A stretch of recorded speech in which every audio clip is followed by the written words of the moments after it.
Hey guys, welcome back to Blown Budget Garage. If you're new to the channel, my name is Randy. This is the 1973 Dodge Dart Swinger that I've been building to beat Muscle City Madness up in Sikeston here come September.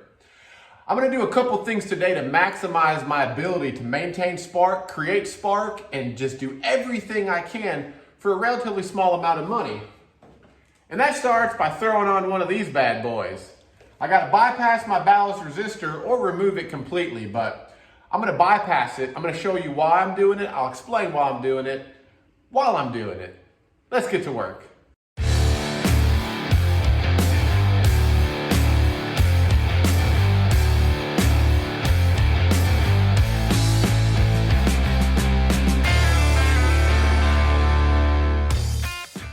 So first thing real quick, I'm just going to go ahead and get my air cleaner out of the way. Have a bit more room to work.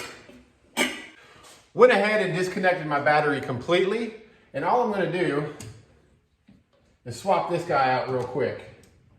All right, new coil is in. Super simple, guys. That 30 seconds, you know what I mean? But here's the other thing is, I'm going to go ahead and flip around my ground so that my big ground is going to the engine and that my small ground is going to the body. Then what I will do is I have a little bit of room back here. And I got some 10 gauge wire. It's kind of hard to see with everything in the way. Where's that post at? Right up here, right there. I will throw a connector and some 10 gauge wire, and then I'll run a ground from there right back to here, just to make sure that that has a really solid ground. It should go without saying that you got to make sure you always have good grounds.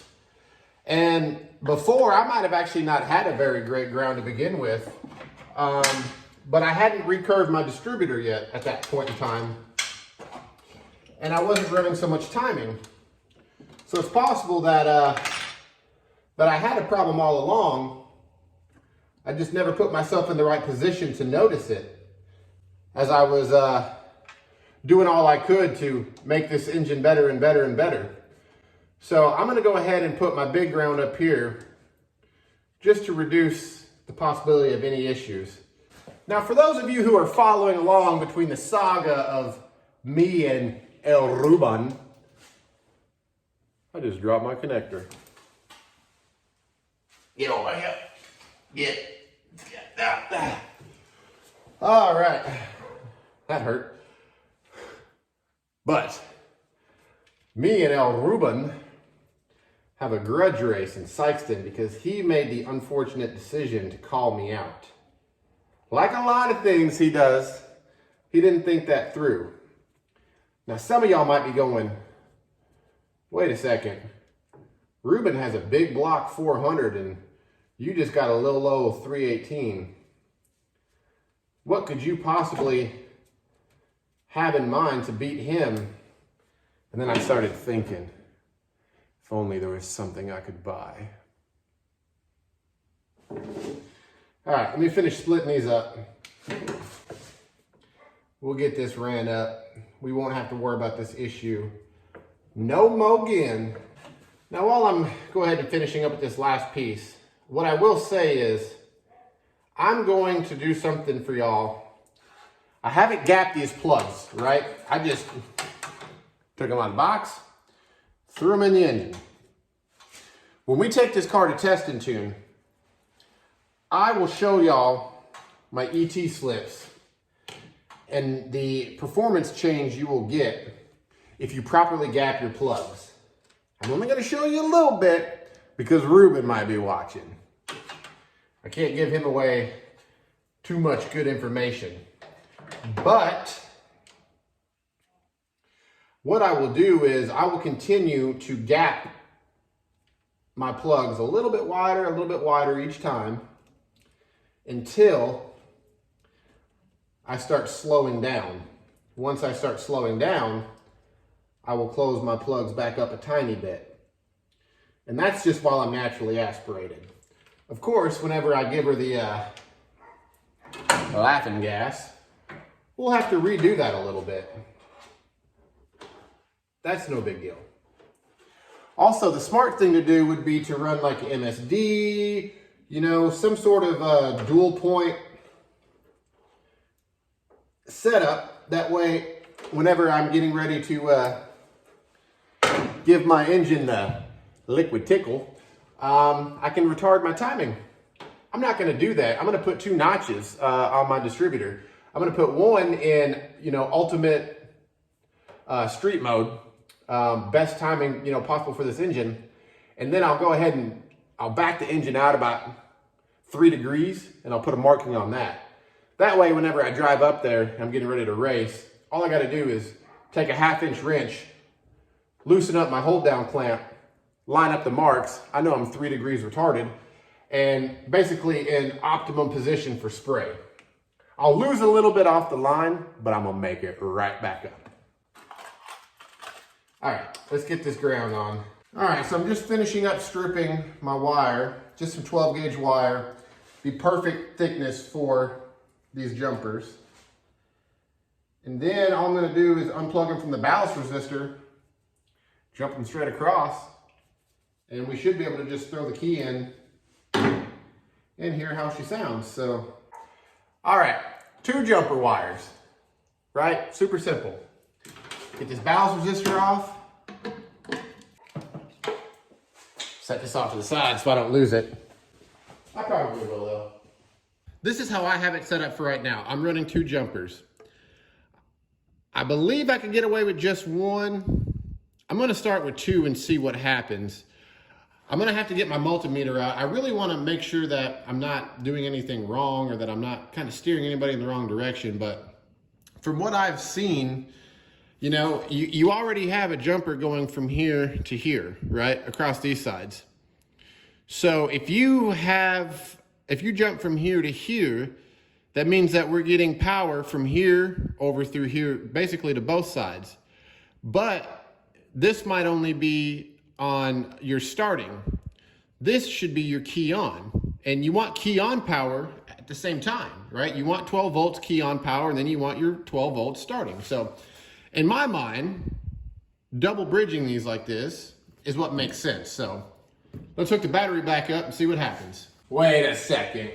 I forgot to make a ground to go from the back of the block to the voltage regulator. Can't forget that. Let's do that real quick. Of course, I didn't have a bolt for the back of the block that was the right length, so had to take one that was the right thread and cut her down. Anyways, all right. Big ground is done. Small ground to the K-member is done. Small ground from the back of the block to the back of the voltage regulator. Sanded it down so it was clean metal on the firewall. So that means that this car is as grounded as it's ever going to get. So let's hook the battery back up, see what happens. I guess this is my last chance to not hook this up and make sure that what I did was correct. I'm pretty sure it's correct, Pretty sure it's good enough for me.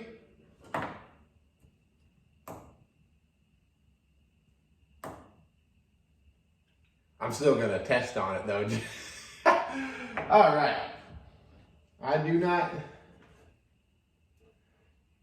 don't smell anything, don't see anything crazy. Again, this is key on power over here, and this is start power over here, right? This is in the run position and starting, so I shouldn't see anything. Let's fire it off again with the trigger, shall we?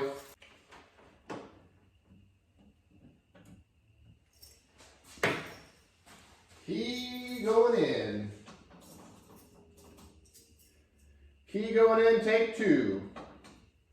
Take 3. Do I have the right key? There we go. All right. Key's in the on position, wires aren't hot. Let's see what happens when we bump it. All right, so we know we have starting power. That's good. Everything's hooked up there. We have gas. Let's see what happens. Boom. Fired right up. Let's get her to warm up a little bit.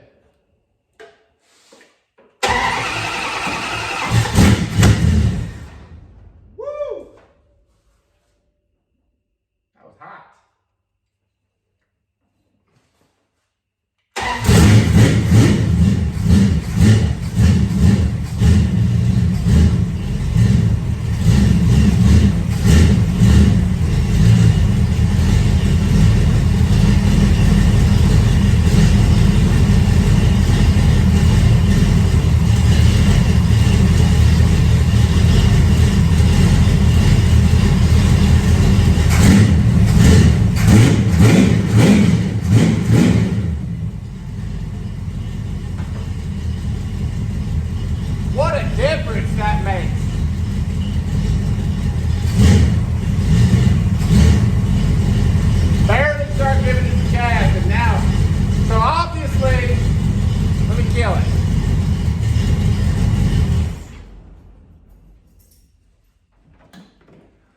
obviously I got a little bit of timing to do.